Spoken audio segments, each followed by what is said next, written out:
Hi there guys and welcome to a Dash of Sports Premier League review. I'll be your host and presenter Dashiki Dash, and as per usual I'll be giving you the roundup and results from all the games from this past week. And don't forget to like, comment and subscribe, and make sure that you lock into this week's episode of a Dash of Sports, where I'll be talking all things sports related, hot topics and trending stories. But in the meantime, let's get into these games. So welcome to a Dash of Sports Premier League review, game week 10, and I'm back with another jam-packed week of games, starting off with Monday's fixtures and working my way backwards. Leicester City versus Fulham, as Scott Parker's men just picked up their second win of the Premier League season on Monday night. Fulham held on to secure a valuable 2-1 victory over Leicester, who missed the chance to go level on points with Tottenham and Liverpool at the top of the table after a second successive loss. Ademola Lookman finished off a swift counter-attack led by Andre Frank Zambo-Anguissa in the first half, before Ivan Cavaliero earned some redemption from the penalty spot after Christian Fuchs fouled Bobby de Cordova-Reid. Substitute Harvey Barnes pulled one back for Leicester with 4 minutes left to set up a nervy finish, but Fulham saw out a key win on a night where they paid tribute to the late Papa Bouba Diop.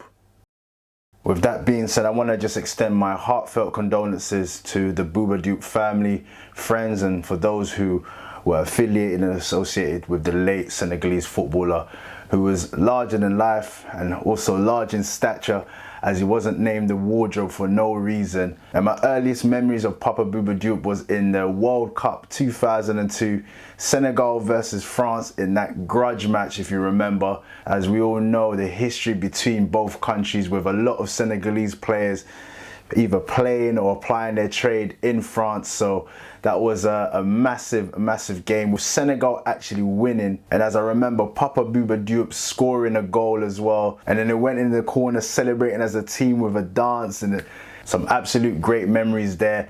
And that in itself allowed him to be able to move to the Premier League and apply his trade with Fulham. He then went on to play on with Portsmouth before disappearing from the Premier League. And that was pretty much the last that I heard of him. And then just obviously of recent, hearing the sad news of his passing due to a long battle of illness. I'm not particularly sure what the illness was, but nevertheless, still very sad to hear the passing of Papa Bouba Diop. May he rest in peace and his memory to long live on.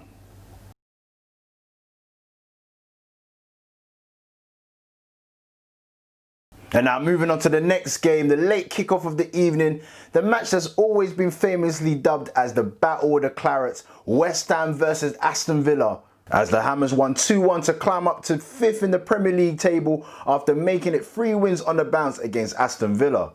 Angela Ogbonna opened up the scoring after just 2 minutes of the match, before Jack Grealish got the visitors back in it just before the half-hour mark. It was another quick start in the second half, as Jared Bowen headed home after just 28 seconds before Ollie Watkins struck the crossbar from the penalty spot. The Villa striker thought he had earned a point in added time before a lengthy VAR check ruled him offside by the narrowest of margins. Boy, the debate that seems like it will never ever cease to exist while VAR is around. And like, listen, this was the tightest of margins. Like, I don't know. Listen, I am a fan of VAR. I'm a fan of VAR. It's not the technology that is the problem. It's the laws of the game. That just needs to change. I keep saying it time and time again. So we can't get onto VAR. We need to get onto the laws of the game. That needs to change, just to be adjusted, even to be able to, I don't know, there just needs to be room for adjustment. But at the same time, if we ask for that, then we put ourselves in a situation where it's just going to be open for interpretation. Then you're going to have issues regarding offside decisions, and they're not going to be consistent because it's all going to be down to interpretation. There's one thing that we can say is it is consistent. So if you're offside, regardless, point blank and center, black and white. Are you on or are you off? And now moving on to Sunday's round of games, starting off with the amazing comeback from Man United, winning the game 3-2 after being 2-0 down. Edison Cavani came on to rescue a stunning win for Manchester United as Southampton threw away a 2-goal lead at St Mary's on Sunday. Ralph Hasenhutl's Southampton were coasting as they headed into half-time thanks to goals from Jan Bednarek and James Ward-Prowse, while David De Gea went off injured at the interval to add to United's woes. However, United rallied as Bruno Fernandes finished just before the hour mark, while Cavani, on at half-time, scored with a diving header off a Fernandes shot before heading home an injury-time Marcus Rashford cross to claim a win for Ole Gunnar Solskjaer. So I can imagine how Man United fans, in fact, I know how Man United fans, because you know a few mates of mine are Man United supporters and I know how they were feeling. I saw it in the group chat. 2-0 down. Oh my goodness. They were cursing and cussing and saying all kinds of things about Ole Gunnar Solskjaer. And then at the end of the game, 3-2 winners. A lot of them, they changed their tunes, but all in all, it's a 3-2 victory, 3 points on the board. Say what you want about Ole Gunnar Solskjaer, but he made the changes at the right times. You can say it may be a tactical masterclass or not, I don't know.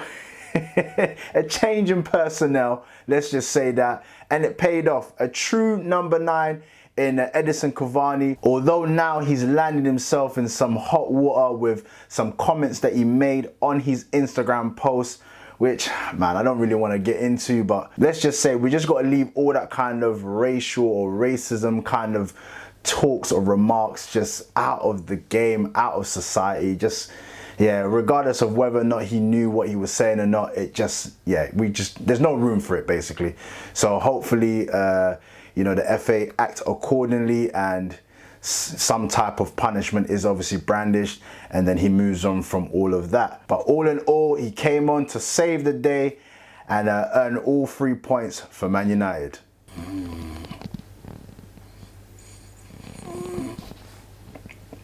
Oh yeah, the 0-0 ball fest. Chelsea 0, Tottenham 0 as Spurs climbed back to the top of the Premier League table by grinding out in a somewhat congested game with a goalless draw at Stamford Bridge. Jose Mourinho's men created no genuine chances, but the wily Portuguese boss would hardly care about any lack of excitement as they earned a point off their bitter rivals. Mourinho's men invited Chelsea to try and unpick their defensive lock. However, the Blues couldn't convert any of the chances that they created. Hakim Ziyech was guilty of missing a chance, having blazed over from near the penalty spot after a Ben Chilwell's inviting cross. Timo Werner had the ball in the net just 11 minutes in, only for the offside flag to deny the deadly Chelsea striker. And so Chelsea missed their chance to top the table, having to settle instead for extending their unbeaten streak to 14 matches in all competitions. So this game was a much ado about nothing type of game. I think we all know it benefits Jose Mourinho most because this is what he's all about. He doesn't mind playing these type of games against his rivals. He either wins or he takes points of you. And this is what he's all about. He's just like, I do not lose against my rivals. And then what he will try and do next is just pick off all the points from the lesser sides, and that's how he builds on championship winning teams. So therefore you can consider Mourinho as the current league leaders as title contenders. Man, now as an Arsenal fan, it pains me to see Spurs sitting so high in the table, league leaders, title contenders. But anyway, listen, we got our own fish to fry, and in fact, man, we ain't frying no fish at the moment. We got fried as Arsenal lost 2-1 to Wolves at the Emirates, their 3rd defeat at home and their 5th defeat in total in the Premier League so far this season. Man, what's going on, man? Yeah.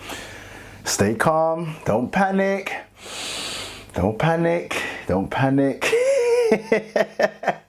Well, Arsenal slipped to their worst ever Premier League start after 10 games following a 2-1 defeat to Wolves at the Emirates Stadium. The loss was the Gunners' 3rd in a row at home in the league, with Daniel Podden's strike proving decisive after Gabriel had cancelled out Pedro Neto's opener.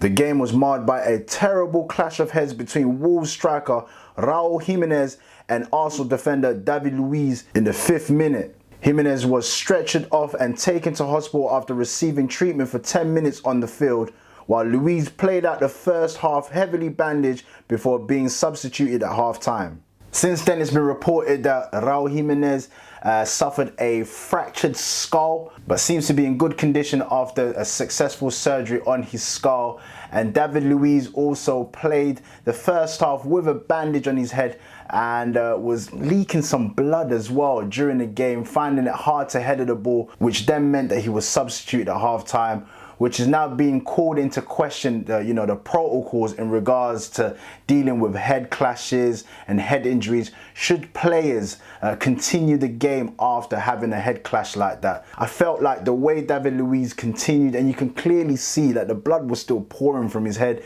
This ain't the Terry Butcher days, or the Paul Ince days where players should just be carrying on with head injuries like this. There was even one point in time where the ball was in the air and David Luiz gingerly went to header it, and it was just like, you could see that the cut on his head was just, something for him not to be able to continue on with the game. And now moving on to Saturday's round of games as Brighton entertained the champions with some late VAR drama that helped the Seagulls snatch a point against Liverpool. A late Brighton penalty denied Liverpool all 3 points, with VAR at the centre of the drama once again. What may look like already the signing of the season, Diego Jota's goal looked to have secured a win for the champions, only for the pitchside monitor review to deem Andy Robertson kicked Danny Welbeck's foot and Pascal Gross made no mistakes from 12 yards. Aaron Connolly wasted a great chance to put Brighton ahead in the 10th minute when he was put through clear on goal by Neil Maupay, but with only Alisson to beat, he placed his shot wide. The home side had an even better opportunity 10 minutes later when Liverpool right back Nico Williams brought down Connolly in the box, but Maupay put his penalty kick well wide. Now, Liverpool, man, Jurgen Klopp, he was upset after the game, really upset, but I don't think, well, it must have been a combination of the game itself, but then obviously he's still continuing on with all of the issues in regards to the fixtures, the early kickoffs, the 12:30 kickoff that they've been receiving. He was complaining that they've had it 3 times already this season and that the league are not helping in regards to their transition between Champions League obligation and the Premier League, which is now evidently showing in terms of like injuries that they've been having. I think Milner came off injured with a hamstring. I think there was a couple players for Brighton as well that came off injured as well. So, yo, man, this is it's gonna be an ongoing debate for this season in regards to how they can, how they can help players. The players' welfare needs to be considered in terms of all of these muscular injuries that's happening. I think it has to get to that situation where they're going to have to start allowing 5 subs just to be able to help the players. I think the argument is like the bigger squads are going to be the ones that benefit from the 5 subs. But as we're seeing it right now, man, it doesn't matter whether you got a big squad, a little squad, all the players are suffering from all muscular injury. And now moving on to the next game, man, this was a beating. Man City 5, Burnley 0. Ooh-wee! Oh my God. Riyad Mahrez scored his first Manchester City hat-trick as Pep Guardiola's side beat Burnley 5-0 at the Etihad Stadium for the 4th time in a row. The Algerian curled 2 first-half efforts into the corner to ease any concerns about City's scoring drought. Benjamin Mendy drove home Kevin De Bruyne's cross for his first City goal before half-time, and then Ferran Torres turned home his first Premier League goal after the break following a brief period of Burnley pressure. Man of the match Mahrez steered the hosts to their biggest win of the season by completing his first treble since scoring all 3 for Leicester City in the victory at Swansea City in December 2015 as the Foxes march towards their title. Now a win like this, 5-0, it goes a long way to boost that, much needed confidence, especially when it comes to Man City, because they're a confidence type of team, and when they're playing with their chest high, they can do damage out here. And now moving on to the next game, Everton versus Leeds, as Ancelotti's men lost 1-0 at home to an impressive Marcelo Bielsa's Leeds side, as they earned their first win in 4 games in a thrilling match thanks to Rafinha's long-range strike. The Brazilian finally broke the deadlock from 20 yards with a low fizzing shot after the 2 sides had carved out a numerous of chances in the game where managers Marcelo Bielsa and Carlo Ancelotti met for the first time. Leeds had been left frustrated after hitting the post through Jack Harrison in the first half and drawing fine saves from Jordan Pickford, who could do little about the winner.